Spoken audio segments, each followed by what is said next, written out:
नाजरीन, जब किसी गरीब मुल्क का लीडर ख्वाब देखे तो दुनिया हंसती है, लेकिन जब वो ख्वाब हकीकत में बदलने लगे तो वही दुनिया हैरान हो जाती है।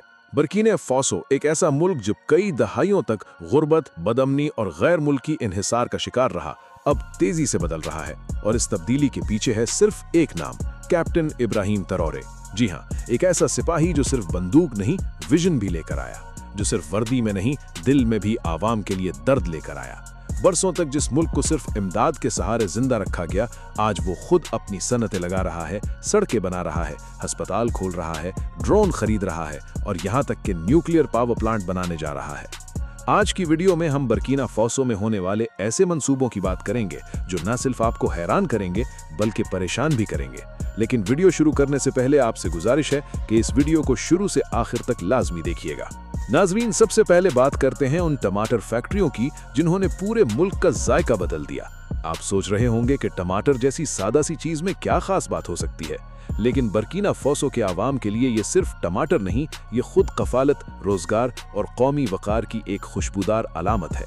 कैप्टन इब्राहिम तरोरे ने जब इक्तदार संभाला तो उन्होंने सबसे पहले उन चीजों पर नजर डाली जिन पर कौम का इन्हिसार गैर मुल्की ताकतों पर था, और इनमें एक बड़ी चीज थी दरामदशुदा टमाटर का पेस्ट। जी हाँ, वही टमाटर जो इनके अपने खेतों में उगता था, वही बाहर से महंगे दामों खरीदा जाता था।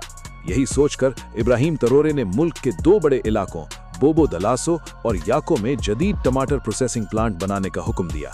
नाजरीन, इन प्लांट्स में रोजाना 100 टन से ज्यादा ताज़ा टमाटर प्रोसेस किए जाते हैं और इन्हें मुख्तलिफ ब्रांड्स में तब्दील करके मुल्की मार्केट में फरोख्त किया जाता है। इसका फायदा सिर्फ एक नहीं, कई गुना है।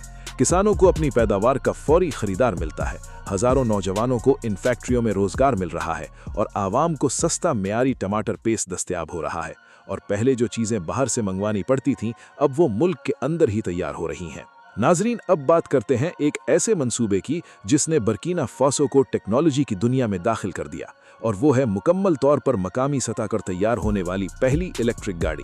जरा सोचिए, वो मुल्क जो कभी सिर्फ ज़राअत और मादनियात तक महदूद था, आज वहाँ ऐसी गाड़ियाँ बन रही हैं जिनमें पेट्रोल या डीजल नहीं बल्कि बिजली से चलने वाले जदीद निज़ाम मौजूद हैं। और सबसे बड़ी बात यह है कि ये गाड़ियाँ किसी इम्पोर्टेड कंपनी की नहीं बल्कि एक मकामी कंपनी एतवा ने बनाई हैं।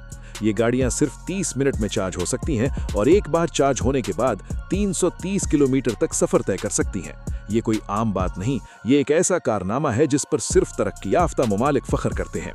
ये मंसूबा बर्किना फासो के लिए कई सतहों पर फायदेमंद है। एक तरफ नौजवान इंजीनियर्स, टेक्नीशियंस और कारीगर इस प्रोजेक्ट से रोजगार हासिल कर रहे हैं, तो दूसरी तरफ मुल्क में कार्बन इखराज में कमी आ रही है क्योंकि ये गाड़ियां माहौल दोस्त हैं। इसके साथ साथ हुकूमत का हदफ है कि मुस्तकबिल में ये टेक्नोलॉजी दूसरे अफ्रीकी ममालिक को भी बरामद की जाए। नाजरीन, अब बात करते हैं उस ख्वाब की जो बरसों से धुंधला चुका था, लेकिन इब्राहिम तरोरे ने उसे दोबारा हकीकत में बदल दिया, और वो है बर्किना फासो की नामकामी एयरलाइन एयरबीना की शानदार वापसी। कभी सोचा था कि वो मुल्क जो दूसरे ममालिक के जहाज़ों का मोहताज था, अब अपने कौमी परचम वाले जहाज दोबारा फिजा में बुलंद कर रहा है। ये सिर्फ एक एयरलाइन नहीं बल्कि कौमी खुद मुख्तारी, शनाख्त और एतमाद की अलामत है। इब्राहिम तरोरे ने न सिर्फ इस बंद पड़ी एयरलाइन को दोबारा फाल किया बल्कि इसकी जदीद अंदाज में मुकम्मल तंजीमें नौ की।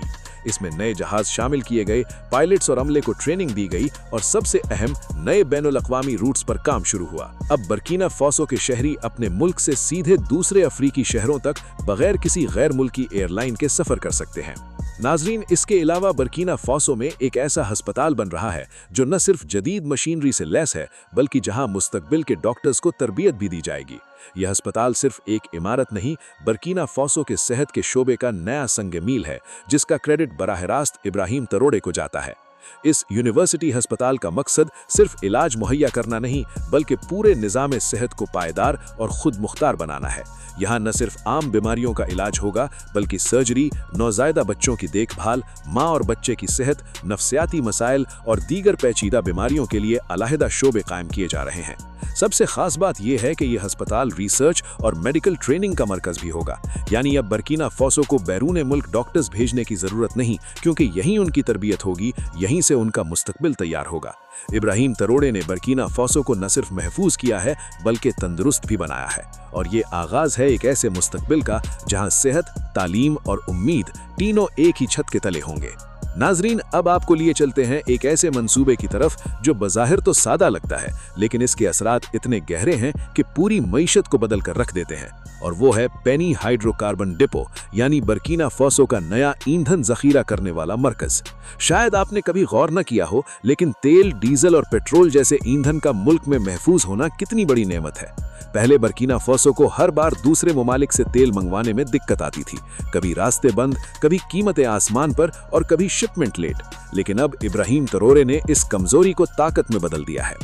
पेनी हाइड्रोकार्बन डिपो सिर्फ तेल जखीरा करने का गोदाम नहीं, बर्किना फासो की तवानाई की खुद मुख्तारी का संगे मील है।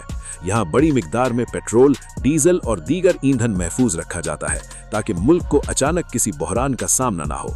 ये मरकज न सिर्फ ईंधन के जखीरे को बेहतर बनाता है, बल्कि मुल्क भर में फौरी और महफूज तरसील को भी मुमकिन बनाता है। अब न दूर दराज के इलाकों को किल्लत का सामना है और न ही दारुल हुकूमत में कतारें। सबसे अहम बात यह है कि इस प्रोजेक्ट के साथ मुल्क का दरामती इन्हिसार कम हुआ है और मकामी सतह पर रोजगार के मौके भी पैदा हुए हैं। तेल की तरसील में जो पैसा बाहर जाता था, अब वो मुल्क के अंदर ही गर्दिश कर रहा है। नाजरीन, अब बात करते हैं एक ऐसी फैक्ट्री की जो सिर्फ सीमेंट नहीं बल्कि तरक्की की बुनियाद तैयार कर रही है। जी हाँ, हम बात कर रहे हैं लोंगो में बनने वाले सीनोबेस एसएस सीमेंट प्लांट की, जो इब्राहिम तरोरे के विजन की एक और रोशन मिसाल है। आप खुद सोचिए, कोई भी तरक्कियाती मंसूबा हो, चाहे वो सड़क हो, अस्पताल हो, स्कूल हो या पुल, सब की बुनियाद सीमेंट से ही जुड़ी होती है। और बर्किना फासो जैसे मुल्क के लिए, जहां बेशतर सीमेंट बाहर से आता था, ये न सिर्फ महंगा पड़ता था बल्कि वक्त भी लगता था। मगर अब चीन की मदद से बनने वाली इस जदीद सीमेंट फैक्ट्री ने सारी कहानी ही बदल दी। ये फैक्ट्री रोजाना तकरीबन 2000 टन सीमेंट बनाने की सलाहियत रखती है। और सिर्फ यही नहीं, बल्कि मुस्तकबिल में इसका हदफ है कि इसे सालाना 12 मिलियन टन तक पहुंचाया जाए। इसका मतलब है अब बर्किना फासो को सीमेंट के लिए किसी और मुल्क की तरफ देखने की जरूरत नहीं। इस फैक्ट्री की तामीर से 1000 से जायद मकामी नौकरियां पैदा हुई और हजारों लोग बिलवास्ता तौर पर भी इससे मुस्तफीद हो रहे हैं। इब्राहिम तरोरे का असल कमाल यह है कि उन्होंने सिर्फ इमारतें नहीं बनाई, यकीन, खुद इन्हिसारी और रोजगार की फाउंडेशन रखी। ये सीमेंट सिर्फ ईंटों को नहीं बल्कि कौम को जोड़ता है। जी हाँ, तो नाजरीन, अगर आपको ये वीडियो पसंद आई हो, अगर आप इब्राहिम तरोरे जैसे लीडर्स को देखकर मुतासिर हुए हों और अगर आप चाहते हैं कि ऐसे मजीद हौसला अफजा और हकीकत पर मबनी वीडियोस आप तक पहुंचते रहें, तो अभी हमारे चैनल को सब्सक्राइब करें, लाइक का बटन दबाएं और इस वीडियो को उन दोस्तों के साथ शेयर करें जिन्हें सच जानने का शौक है। और जाते जाते हमें कमेंट्स में ये जरूर बताएं कि आपके ख्याल में पाकिस्तान जैसे मुल्क को इब्राहिम तरोरे जैसे रहनुमा की कितनी जरूरत है। आपकी राय हमारे लिए रोशनी है। मिलते हैं अगली वीडियो में एक नए मुल्क, एक नई कहानी और एक नई सोच के साथ। तब तक के लिए अल्लाह हाफिज।